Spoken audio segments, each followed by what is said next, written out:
Alright, we have to go now. Grab what you can. We need to head out before the fire gets closer. I have my wallet, keys, charger. What else we need to take? We'll get the important stuff. Don't forget the emergency bag. We'll figure out the rest later.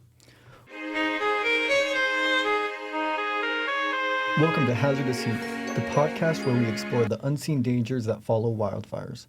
I'm your host, Calvin Collins, and I'm here with Ben Wells, Brian DeVito, and Paul Lappin. In this episode, we delve into the aftermath of the Palisades Fire, one of the most devastating wildfires in recent California history. We're aware of the importance during the fire, but today we'll discuss the hazardous materials left behind, the rapid cleanup efforts, the runoff of this material, and the challenges residents face as they return home. Imagine returning to your neighborhood after a wildfire. The air is still thick with smoke and the ground is scorched. For many, this was the reality after the Palisades Fire, which burned over 40,000 acres and destroyed more than 12,000 structures across the greater Los Angeles area.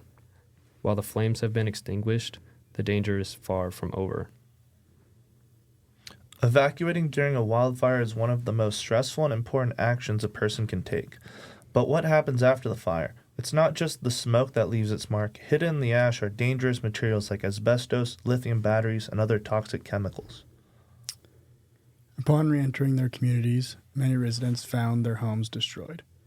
Others returned their houses still standing, but were instructed to proceed with caution before going inside. The reason? Hazardous waste left behind after a fire of that magnitude. These hazardous materials can include dangerous lithium-ion batteries from electric vehicles, ash, and contaminated soil. Even everyday items like household cleaners, paints, and propane tanks can become toxic when burned at high temperatures. Next up, we have an interview with a local LA resident named Ryan. Thanks, Ryan, for joining us today. Yes, of course. Thanks for having me. Yeah. We're aware that you were in Los Angeles during the big fires that hit earlier this month. So we just have a few questions to ask that might be beneficial to our audience. To start, could you just walk us through what it was like when the fire first hit? What were your first thoughts and actions? Yeah, of course. It was honestly very scary. I'm super lucky to still have my house, but I do know several friends who unfortunately did lose their homes and their schools and other parts of their community. I mean, it just started so fast, and then the smell of the smoke started getting stronger every hour. Then we heard some sirens, and before we knew it, we were told to evacuate through a whole citywide phone alert. It happened so fast, it was hard to know what to grab and what to do, and you have to think fast like that. I just packed up what I could, like my pets, my phone, and my computer, and like some pictures, and I got out as quickly as possible. It was definitely one of the most stressful moments I've ever had. Yeah, that sounds really intense. Once the fire was out and you returned, what did you see when you came back to your neighborhood? When we finally came back, which was about 4 days after, it was shocking. The nearby streets were covered in ash, and a lot of the houses in the surrounding neighborhoods were gone. Something I've just never seen before. A lot of the ones that were left standing had major damage, burnt windows or other parts of their house were black. The smoke was still lingering, and the smell was really bad too. We had to wear masks a lot. I saw a lot of debris, but honestly, I didn't even think about what was in it. It was just a mess everywhere, and I couldn't really process the damage right away. Yeah, I can imagine that would be extremely overwhelming. You mentioned seeing a lot of debris, but were you aware of any hazardous materials left behind by the fire? Things like asbestos, for example? Honestly, I wasn't really thinking about that at first. I know that some of the homes in my area were built in the 1970s or even older, so they probably used materials like asbestos that are unsafe. I figured that it was just old wood and stuff, but now that I think about it, I could see how dangerous it could be, especially if the fire disturbs some of those materials. I mean, yeah, it's really common for homes in that era to be built with hazardous materials like asbestos, like in the flooring or the roofing. A lot of people don't realize the materials in their homes can be so hazardous when disturbed by a wildfire. So after the fire, were you informed at all about how to deal with those materials or how to protect yourself from exposure from them? No, not really. I think there was some basic information about fire safety, like making sure to wear masks when cleaning up the debris and just being outside, but there wasn't a lot of talk about specific dangers like asbestos. I did see some cleanup crews working in the area, but they didn't really give us any details about what they were doing or if there were special precautions we should take. A lot of people just started clearing things out themselves, but that's probably not the safest approach, looking back at it. Yeah, thank you. It's definitely concerning that there wasn't more guidance or support around that. It could be really bad for our environment and our health. So, given your experience, do you think that the local government or agencies were prepared in handling hazardous waste in the aftermath? I think California could be prepared for something like this, but honestly, I don't think they were as prepared as they should have been. I didn't hear much about hazardous waste and its disposal. Many of us were already cleaning up on our own. I do think they should have provided more resources for dealing with hazardous materials in the aftermath. Maybe more local drop-off sites or even just better education about what to do with toxic debris. It feels like the cleanup efforts were mainly focused on getting things cleared quickly, but not necessarily on making sure it was done safely. I mean, yeah, you're absolutely right. I feel like it's really important to make sure it's done safely and not quickly. Finally, what do you think the community can do to better prepare for future fires, especially when it comes to hazardous waste disposal? I think the first thing is definitely just more awareness, like better education. People need to know that things from houses built back in the 70s might contain harmful chemicals like asbestos. The government needs to provide more resources like proper disposal sites, and they should make sure that we have tools and information to handle hazardous waste safely. I also think there should be more emphasis on fireproofing homes and being aware of what's in them before a fire even happens. That way, when the worst comes, we're not caught off guard by these risks. Like, all of me and my friends were all terrified and didn't know what to do because we've never experienced anything like this, and some more education would be really helpful. Yeah, absolutely. Well, thank you so much for sharing your experience and, your thoughts about what you experienced today. You've really highlighted how important it is to be prepared, both for the fire itself and also for the dangerous aftermath that no one really talks about. So our audience will really appreciate your point of view. Yeah, thanks so much for having me. I'm so glad I got to contribute to your podcast.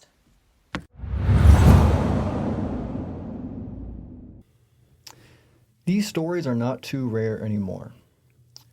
In response to this crisis, the Environmental Protection Agency, the EPA, launched the largest wildfire hazardous material removal effort in its history. Over 1,700 personnel, including EPA staff, state workers, and military personnel, worked tirelessly to clear hazardous materials from over 9,000 properties in less than 30 days, a record pace. This was made possible because the standards for the amount of soil was reduced to only the top 6 inches of soil after the property had been cleared. This allows the operation to become a lot faster, but also creates doubt in the minds of individuals because they feel that the soil is still containing hazardous material. 1 month ago, when Colonel Eric Swenson was asked if the top 6 inches of soil was enough to ensure the safety of individuals, he answered absolutely. He also said that we find that the removing more than 6 inches of soil is not necessary and actually creates more dangerous situations because of the chance of digging into something like lead pipes. California Governor Newsom has made it clear that he doesn't think that 6 inches of soil is enough based on the standards set for other fires. He would like to see FEMA test the soil for hazardous material, but FEMA says they've changed their policies and find that contamination of soil below 6 inches is most likely pre-existing and wildfires don't really have an effect on this. In the upcoming months, we will see individuals privately hire their soil to be tested and be able to understand if FEMA and the U.S. Army Corps of Engineers were correct. While FEMA maintains that wildfire-related toxins don't affect soil deeper than 6 inches, hydrogeologists warn that certain chemicals like benzene or heavy metals can migrate downward, contaminating drinking water sources. In this case, when heavy metals like lead, arsenic, cadmium, and chromium were tested right after the fire, the levels were still far below what is recommended by the EPA. These results would support the U.S. Army Corps of Engineers' decision to only reduce the top 6 inches of soil. The cleanup process was divided into 2 phases. Phase 1 focused on removing household hazardous materials like paints, cleaning supplies, and batteries. Phase 2, which is still underway, involves clearing structural debris and contaminated soil. residents had the choice to opt into the free debris removal program or handle it privately. However, private cleanup is complicated and expensive, requiring licensed contractors and permits. These barriers to entry create a situation where some people are able to properly treat their property and others are not. Private cleanup is most likely necessary for the majority of these individuals, but some just aren't able to afford it. After this fire, many eyes are looking towards the government and have many questions regarding how prepared the area was. Many citizens were angry to find out that before these fires, the budget was cut by about $17.6 million, or about 2%, while Mayor Karen Bass said that they did not impact the department's ability to handle the ongoing fires. There were many speculations about Governor Newsom's water policies and were blaming him for not allocating enough water to Southern California. In reality, California could never be ready for a fire of that magnitude. Gregory Pierce, a UCLA researcher, stated that nothing could have stopped these fires. He also stated that the particularly wet season before this most likely affected and added to the extreme nature because of the amount of increased fuel that was available to burn this time. One of the most concerning hazards was the presence of lithium-ion batteries. Found in electric vehicles and other devices, these batteries can reignite even after the fire is out. In fact, the EPA removed over 1,000 lithium-ion batteries during the cleanup process. These lithium-ion batteries were fairly easy to remove from a purely electric vehicle, but vehicles that were not considered hybrid create a more difficult situation for EPA individuals. The EPA found over 600 EVs that needed their batteries removed, which takes an immense amount of time because of the delicate nature of these batteries. EPA individuals describe these batteries as time bombs because of how quickly they can go up in flames. If these lithium-ion batteries do explode, they can emit toxic gases, creating dangerous situations for residents. Extracting one lithium-ion battery from an electric vehicle can take a 6-person team over 2 hours. First, the top of the car is sawed off, and then an excavator flips the car on its back, exposing the battery underneath. And the thousands of cells are scooped out of the car and placed into steel drums. These drums are submerged in salt water for 3 days, giving the excess energy a place to go. This time in the salt water may differ based on aspects of the battery, like size or overall danger. Once this is done, the individual cells are laid out on the ground and steamrolled to be transported. One of the problems with this is it's tough to figure out where this waste should go. Some of the waste can be recycled, but that number is relatively small because of how much of the batteries are severely damaged. The rest is still considered hazardous waste. So, with California's strict regulations when it comes to this problem, it becomes difficult. This is because California only has 2 registered landfills that are able to take in this hazardous waste.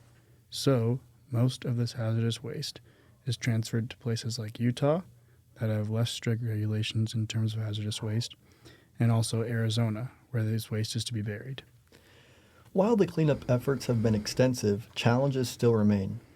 Some areas are harder to access, and residents face delays in rebuilding due to the complexity of the cleanup process. Urban fires become complicated in cleanup because of the unique mixture of chemicals in many in-home appliances. Items like carpet, kitchenware, or clothing can leave behind dangerous chemicals when burned at extremely high temperatures for prolonged times. The Los Angeles County Sheriff's Department issued warnings to deputies in Altadena about hazardous air quality containing lead, asbestos, and other harmful particulates. Deputies were advised to wear N95 masks and decontaminate their uniforms to prevent exposure to this lead, found in paint from old houses and other sources like piping. Lead is extremely dangerous to human health and can still reside in the air even post-fire. This lead must be accounted for, especially if the house was not burned all the way to the ground. Even if the house wasn't burned all the way down, it was still exposed to high temperatures for a prolonged time, which could have an effect on lead removal from things like lead paints. For this reason, many returning residents are having their houses checked for lead poisoning and possibly repaying their house. An individual in Altadena that was lucky enough to keep her home had her home tested for lead levels after the fire and found that her house was 22 times over the recommended limit set by the EPA. This is due to the age of her house as well as the conditions her house was exposed to. These burns produce a complex mixture of different compounds and gases due to the burning of not only vegetation, but also man-made structures and urban environments. The South Coast Air Quality Management District identified particulate matter and gaseous air toxics as the main group of pollutants of concern for this fire. It is well known that fires produce increased level of carbon dioxides, PM 2.5, PM 10, and volatile organic compounds. During the burn and days after the burn, the South Coast Air Quality Management recommended that everyone stay inside or use N95 masks, but currently there is no danger in regards to the air quality and regular activities can take place. The hazardous waste needs a place to be stored and sorted before it's trucked off to places like Arizona and Utah. Since the wildfires, there have been many protests because people don't want this hazardous waste anywhere near them.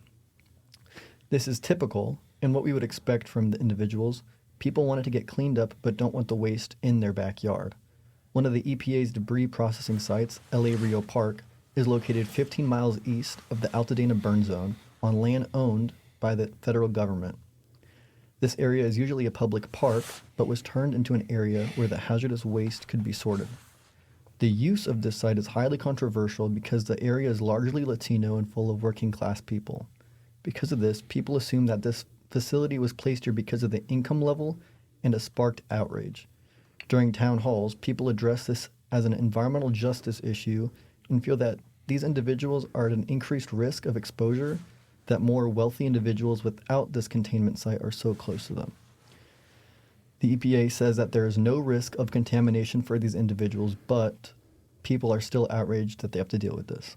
This is a classic problem that we see throughout environmental issues. So we want to solve these problems, but the question becomes, what sacrifices need to take place for this to happen?